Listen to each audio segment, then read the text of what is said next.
Racing gas is started one slow out, and that is Homonhon Island.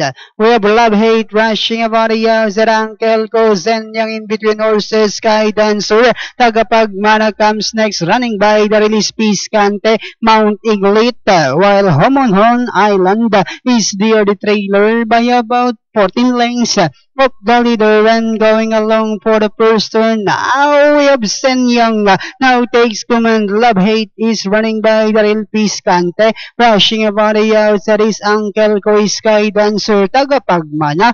Then next on line is Mount Iglit, while Homonhon Island is still racing and last racing down the backstretch. We have Sen Young Piscante now moving up down on the inside. Love Hate comes next, then followed now by Uncle Ko rushing about the outside is Mount Iglit. Tagapagmana is down on the inside is Sky Dancer, while Homonhon Island is still racing in last 400 meters of the race. Piscante is and Young is on the outside. Love Hate Tagapagmana Mount Iglit likewise arriving at the scene, and as they swing for home, Piscante, Love Hate moving up down on the inside is Tagapagmana, Sen Young, Mount Iglit.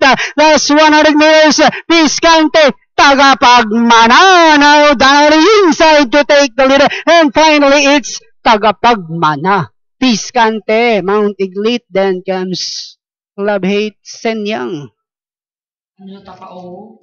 Alright, mga karerista, dehado, numero 4, Tagapagmana, crossing the wire first, ridden by A.B. Alcacid Jr.